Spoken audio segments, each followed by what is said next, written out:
আল্লাহ পাকের অসীম দয়া যে আমরা যদি দুনিয়ার প্রত্যেকটা কাজ মুহাম্মদ সাল্লাল্লাহু আলাইহি ওয়াসাল্লামের তরিকা এবং পদ্ধতিতে করি, তাহলে প্রতিটা কাজ ইবাদত এবং নেকির মাধ্যম হিসেবে গণ্য হবে। সকালবেলা উঠেছেন, ঘুম থেকে উঠলেন, উঠে দোয়া পড়লেন। কি দোয়া পড়লেন?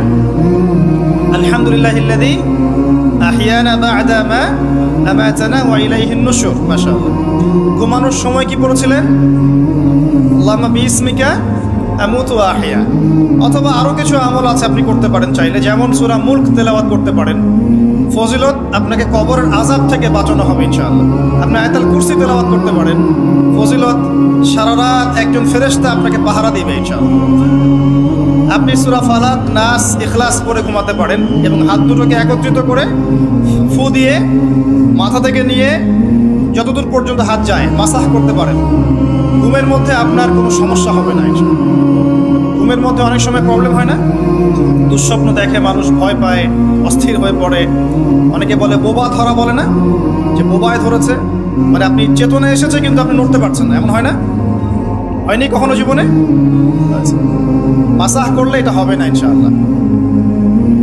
তারপরে 33 বার সুবহানাল্লাহ, 33 বার আলহামদুলিল্লাহ, 34 বার আল্লাহু আকবার। এরপর দোয়া পড়লেন, ঘুমিয়ে গেলেন। এছাড়াও সূরা কাফিরুন পড়তে পারেন। কুল ইয়া আইয়ুহাল কাফিরুন। আপনাকে আল্লাহ পাক শিরক থেকে বাঁচাবে ইনশাআল্লাহ। আর আমার সবচেয়ে পছন্দের একটা আমল আছে ঘুমানোর সময়, চেষ্টা করি কোনো রাত্রে যেন বাদ না যায়। আপনারাও চেষ্টা করবেন কোনো রাতে যেন এই আমলটা অন্তত বাদ না যায়। আলী রাদিয়াল্লাহু আনহু বলতেন যে যার সামান্য বিবেক বুদ্ধি আছে তার জন্য শোভা পায় না যে সে এই আমলটা না করেই ঘুমিয়ে যাবে। সেটা কি? সূরা বাকারার শেষের 3টা আয়াত তেলাওয়াত করবে। সূরা বাকারার শেষের 3 আয়াত অথবা 2 আয়াত পড়বেন, একই ফজিলত ইনশাআল্লাহ। কি ফজিলত? সারা রাত নফল নামাজ পড়লে যে নেকিটা পেতেন, আপনি এটা পড়ে ঘুমিয়ে গেলে ইনশাআল্লাহ সেই নেকি পেয়ে যাবেন।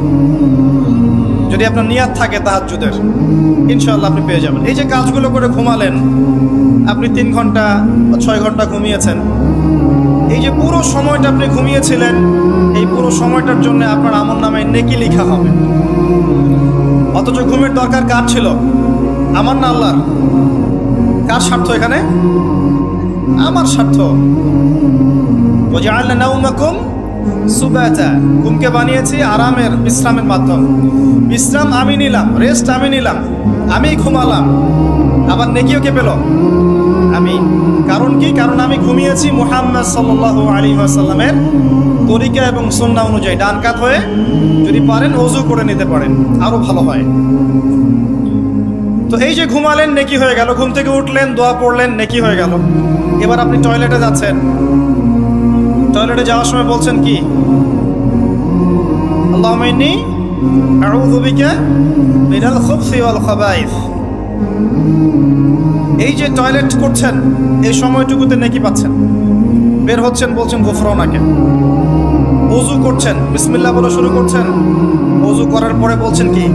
আশহাদু আল্লা ইলাহা ইল্লাল্লাহ ওয়াহদাহু লা শারীকা লাহু ওয়া আশহাদু আন্না মুহাম্মাদান আবদুহু ওয়া রাসূলুহু আল্লাহুম্মা ইজআলনি মিনাত তাওয়াবিন ওয়াজআলনি মিনাল মুতাতাহহিরিন। ওযুটা কি হয়ে গেল? নেকি হয়ে গেল। এভাবে আপনি নামাজে যাচ্ছেন। এবার এই যে মসজিদে যাচ্ছেন পায়ে হেঁটে, প্রত্যেক পদক্ষেপে আপনার গুনাহ মাফ হচ্ছে, প্রত্যেক পদক্ষেপে আপনার নেকি হচ্ছে এবং রহমত বরকত হচ্ছে। এছাড়াও আপনার মর্যাদা আল্লাহর কাছে বাড়ছে। সলাতে নামাজ, জামায়াতে সলাত পড়ছেন, নর্মালি নামাজ পড়লে আপনি যে নেকি পেতেন তার চাইতে 25 বা 27 গুণ বেশি পাচ্ছেন।